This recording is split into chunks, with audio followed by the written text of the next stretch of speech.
J'aime bien modéliser avec les élèves, je trouve que c'est intéressant et j'aime beaucoup modéliser sous forme de jeu de rôle. Ou alors, par exemple, pour la circulation sanguine, donc les élèves, certains vont jouer le sang, d'autres vont jouer les organes et les poumons et ils vont devoir s'échanger du dioxygène et du dioxyde de carbone modélisé par des ballons. Tout ça dans les couloirs du collège qui vont correspondre aux vaisseaux sanguins et au trajet donc du sang dans ces vaisseaux sanguins et à travers le cœur. Donc voilà, on se situe de part et d'autre d'une passerelle où nous avons deux portes qui joueront les valves du cœur et l'objectif d'abord c'est de replacer correctement chaque élément dans un ordre logique, de comprendre qu'est-ce qui va se passer au niveau des poumons, de comprendre ce qui va se passer au niveau des organes. Et voilà.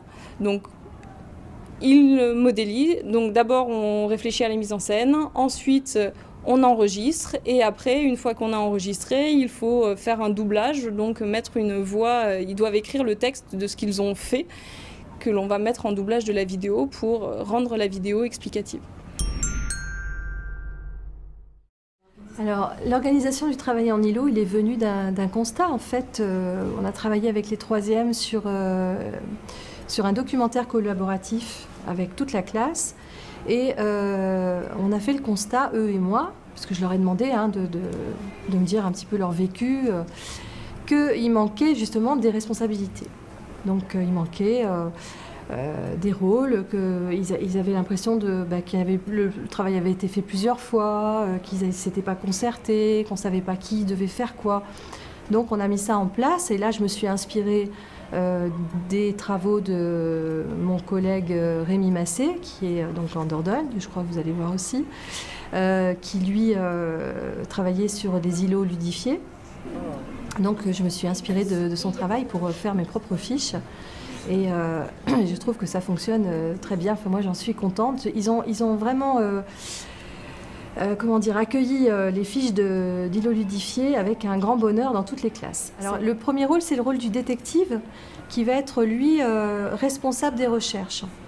Responsable des recherches sur Internet ou des recherches tout court et qui va être, en tant que responsable, qui va distribuer les rôles de recherche parce qu'il ne va pas non plus faire les recherches seul. Je vais faire en sorte, en fait, c'est de chercher des informations sur le thème, tout ce qui est instruments ou tout ce qui est groupe roumain comme les Taharaf.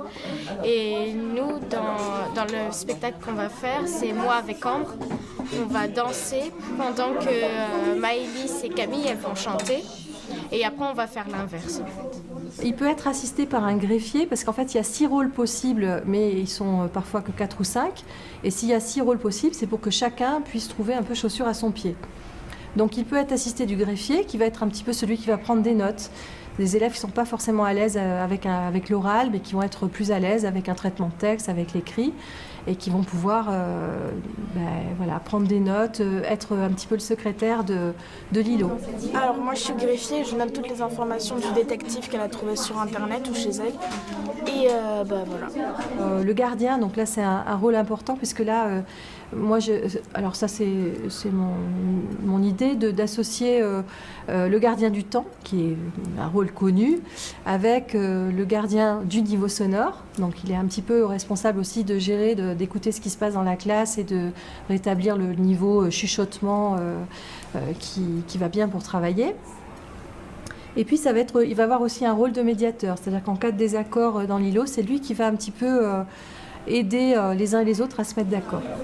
Moi, mon rôle, c'est gardien et je dois faire régner le silence et ils doivent m'écouter en fait. Tout le monde doit m'écouter.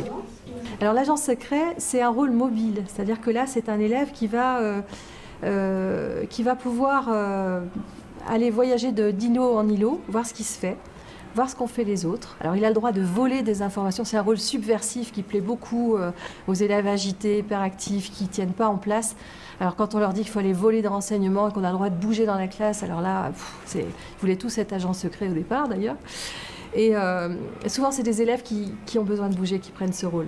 Donc eux, ils vont aller regarder. Alors quand on dit voler des renseignements, c'est quoi? Il a le droit de s'en resservir, mais il doit les modifier. Ça veut dire qu'il joue le rôle d'interaction entre les îlots. Ces agents secrets, ils sont 5, donc s'il y a 5 îlots, ils sont 5, ils vont jouer le rôle d'interaction de façon à ce que tous ces îlots, en fin de compte, communiquent entre eux. Alors moi je suis agent secret et mon rôle est d'aller voler les informations aux autres îlots. Et donc pendant tout le cours, je passe mon temps à aller voir dans les autres groupes s'ils ont des informations intéressantes. Le ménestrel. Alors le ménestrel, c'est pas un rôle qui est souvent pris, mais c'est les élèves qui vont avoir envie de s'occuper de ce que vous avez vu en première partie de cours, c'est-à-dire organiser la production de l'îlot. Dans chaque îlot, il y a un ménestrel qui va s'occuper de faire en sorte que le spectacle il est plein de couleurs, il s'occupe des tenues, des costumes, il s'occupe de ceux qui chantent, de ceux qui dansent et c'est lui qui va mettre en forme le spectacle en fait. Donc par îlot, il peut y avoir un ménestrel, c'est celui qui va être un petit peu plus responsable du décor, de la mise en scène, organiser le spectacle. Alors moi je suis émissaire.